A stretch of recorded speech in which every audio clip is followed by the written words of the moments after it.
معانا الأستاذ محمد غالي، منشئ هنا متحف السمسمية. بنرحب بحضرتك. اهلا وسهلا.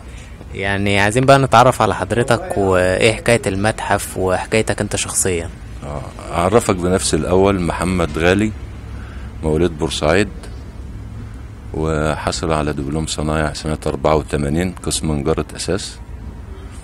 وهي الفكرة ان قسم النجارة ده اداني شوية حاجات كده يعني في الأشكال الهندسية، وقررت يعني ان انا استعمل الحاجات اللي انا فهمتها في الدراسة في شغلي العام. وفي البداية طبعا السمسمية هي يعني اللي اخدانا.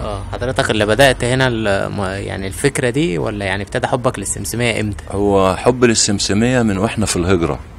واحنا مهجرين، كنت لسه في ابتدائي، وسمعت صوت السمسمية ده في الراديو، فسألت والدي الله يرحمه ايه الصوت الآلة دي وكده.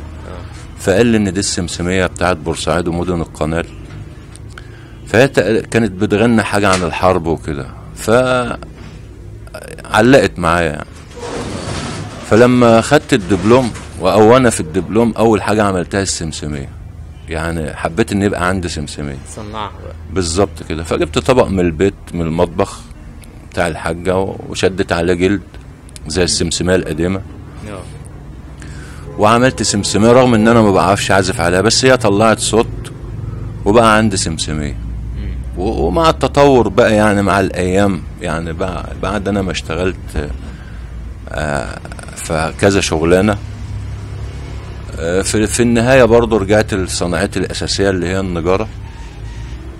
وانا في النجارة طبعا جت الفكرة ان انا اعمل حاجة للسمسمية بعد التحاقي مثلا بفرقة للسمسمية، من حب للسمسمية. كنت بتعزف السمسمية؟ لا كنت من ضمن الناس اللي هي بترد وبتقول وبتحفظ التراث بتاع البلد. وبعدها يعني الفكرة جت، او ندها قالت لي بقى اعمل بقى المتحف مثلا، او الفكرة جت ان انا مثلا ايه واحدة جت لي في الورشة ادتني سمسمية قديمة، قالت لي انا عندي سمسمية قديمة، خدها واعمل لي مكانها اي حاجة، رف، كرسي صغير، اي حاجة. فالمهم هي جابتها، وانا خدتها علقتها كده على الحيطة بتاعت المحل. فولد صغير من العيلة قلت اما اديها له، فادتها له. تعرفش ايه اللي حصل في يوم كده نايم، حاجة قالت له روح هات السمسمية دي اللي هتعمل عليها الموضوع. ايه الموضوع؟ انا بقى مش في بالي. فدورت فعلا، قلت لهم فين السمسمية اللي انا اديتها لمحمود؟ قالت لي موجودة. قلت لها طب هاتيها وانا هديله سمسمية تانية. فعلا اما جبتها ومسكتها مش زي المرة الاولانية. المرة الاولانية انا ما اهتمتش، كانت عادية عادي. الدور ده بقى ايه الموضوع؟ فانا بصيت كده، فاجت الفكرة ان دي سمسمية قديمة، وكنت انا في الوقت ده بصنع عدد قليل جدا من السمسميات بحكم ان انا في الفرقة بتاعت السمسمية ونجار. فبيقولوا لي اعمل لنا سمسمية، فعملت لهم سمسمية واتنين. لما مسكت السمسمية دي جتني افكار، ادتني حاجات كده في ألهمتك ان دي اول سمسمية قديمة انت هتمسكها فتعلقها، يبقى عندك حاجة من القديم وعندك وانت بتعمل الجديد. وجت لي الفكرة ان انا اقول للناس العازفين لو اي حد عنده سمسمية قديمة يجيبها لي، ولو حد عايز مكانها مثلا سمسمية جديدة هعمل له. فاستعنت ببعض الناس اللي هي بتعزف زي مثلا محمود غندر، وده عازف من المشاهير في بورسعيد. قلت له يا محمود لو انت تعرف تجيب لي سمسمية قديمة ولا بتاع، فجاب لي سمسمية من عند المغربي الله يرحمه، ومن عند كوثر ابو صير جاب لي سمسمية، ومن عند كامل عيد الشاعر الكبير كامل عيد اللي هو ملقب بشاعر المقاومة.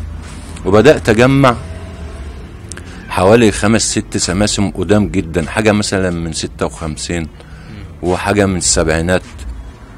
وحصلت على طنبورة كبيرة، وفي فرق طبعا بين الطنبورة والسمسمية هنتكلم عليه.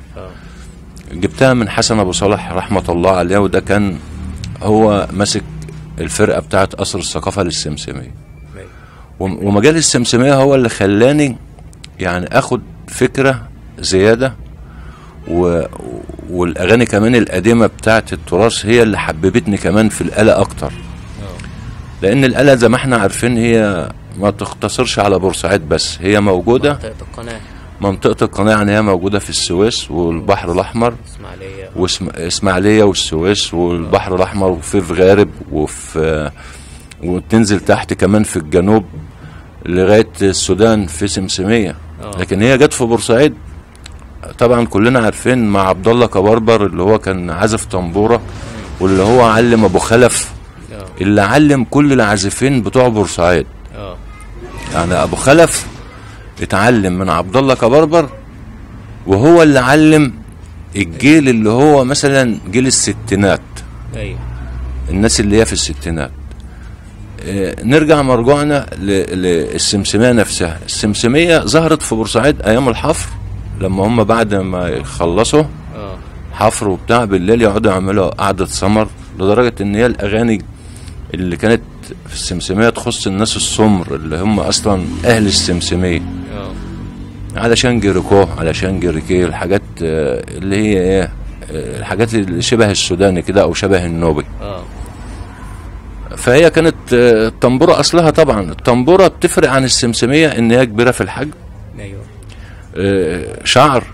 شعر سنار، وهي في الاصل امعاء بتاعت المصارين بتاعت الحيوان، فبتدي لك صوت زي التشيلو باص، الصوت الغليظ. انما السمسمية صوتها مسمسم، هم حتى هم كانوا اطلقوا عليها المسمسمة. يعني هي النداهة، وهي السمسمية، وهي النقارة، والسمسمية والسلك، بحكم ان هي فيها سلك فهي لها كذا اسم. بس هي ارتبطت بمدن القناة عشان هي اللي غنت للمقاومة وغنت لأغاني الحرب، والناس متمسكة بها. وهي ما ظهرتش قوي الا اثناء حرب الاستنزاف مثلا وحرب 56، لما الناس بدأت تقول عليها مثلا في بورسعيد الوطنية شباب مقاومة شعبية دفعوا بشهامة ورجولية وحرب جيش الاحتلال، مبروك يا جمال، واغاني تانية كتير.